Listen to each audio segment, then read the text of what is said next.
Evo, dobar dan, hvala vam svima na dolasku na našu konferenciju. Kao što vidite, nalazimo se na hrvatsko-slovenskoj granici. Ovo je granični prijelaz Mala Bregana. Povod ove današnje konferencije je najava naše susjedne države, Republike Slovenije, kako će napraviti novih 40 km žice uz granicu. Postavlja se pitanje zašto Slovenija ide dodatno pojačati svoju fortifikacijsku infrastrukturu. To je zato što migranti pojačano prolaze. A zašto migranti pojačano prolaze? Zato što je, na primjer, lijepo vrijeme, niz je tu razloga. Međutim, postavlja se pitanje gdje prolaze ti migranti? Pa prolaze upravo kroz Republiku Hrvatsku. Ja ću samo napomenuti, evo, baš prošli tjedan, odnosno pretprošli, dok smo išli recimo za Strasbourg, unutar Schengena na slovensko-austrijskoj granici uz graničnog policajca i vojnik sa puškom. Dakle, sve susjedne zemlje, od Austrije, od Slovenije, od Italije, čak i Bosna i Hercegovina, da ne pričam Mađarska, koja je prva počela sa najradikalnijim mjerama, koriste oružane snage u zaštiti granice. Svi osim Republike Hrvatske. Dakle, podsjetit ću, Republika Hrvatska kao država ima određene dužnosti koje po Ustavu i zakonima mora obavljati prema svojim građanima. Jedna od tih dužnosti je upravo čuvanje državne granice.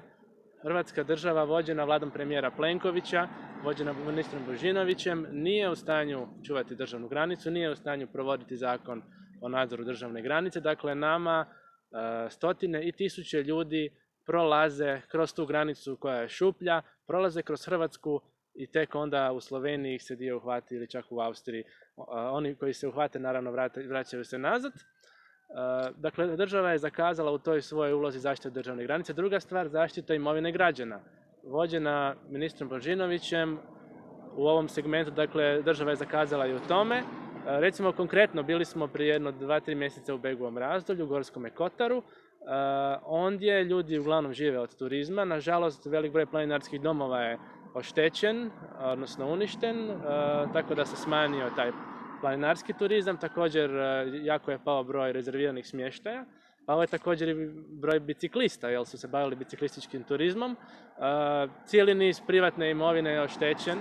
Dakle, migranti vjerojatno u situaciji u kojoj jesu gladni, provaljuju, uzimaju hranu, uzimaju druge potrepštine koje im trebaju i tako malo po malo nagrizaju sva sela i naselja u Gorskome Kotaru.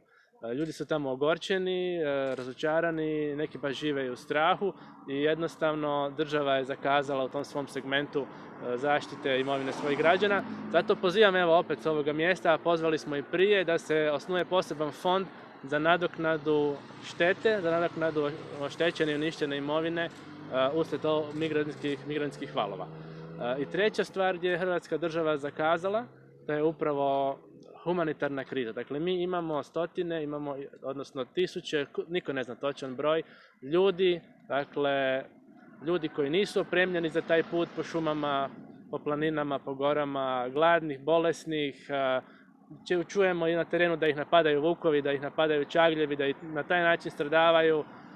Država umjesto da pristupi tom problemu i kao humanitarnom problemu, ona jednostavno dozvoljava da se sve stihijski odvija, pa ko preživi, preživi, ko ne preživi, ne preživi. Postavlja se i pitanje zašto su sve zemlje oko nas se odlučile na takve nekakve fortifikacijske mjere. To je upravo zato što ne žele same biti okružene, odnosno ograđene na zapadu. Dakle, nitko se ne želi staviti u situaciju da ima zatvoren izlaz, a otvoren ulaz. To je izrazito nepovoljna situacija, takozvanoga slijepoga crijeva. Ja isto moram pohvaliti hrvatsku policiju, posebice graničnu policiju, koja stvarno u situacijama kad je oprema nedostatna, kad je zastarjela, kad je užasno mali broj policajaca, kad su nikakve plaće, obavlja sve ono što obavlja i više nego što bi se od njih moglo očekivati s odnosu na stanje. To znam jer sam prošao prošle godine tijekom ljeta, dakle na biciklu s kolegama, granicu u Zunu. Vidjeli smo tamo hrvatske policajce, šeću se uz granicu, čekaju u automobilima, u kombijima, čuvaju mostove, željezničke, cestovne. I razgovarajući jednostavno s njim, oni su nam rekli da toliko ima migranata i na toliko brojnih mjesta idu i da je toliko dugačka granica da oni jednostavno njih par ne mogu to nikako to pohvatati ni uloviti. Slična stvar je u Lici, dakle u Lici smo imali čak priliku biti zimi i razgovarati sa više policajaca.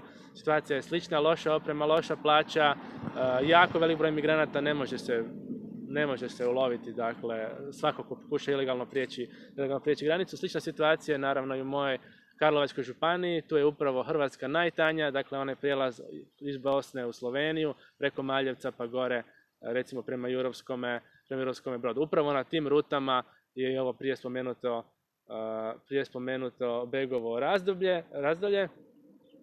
Dakle, mi kao država, ja pozivam još jednom, moramo čuvati svoju granicu, to su i naše obaveze po zakonu.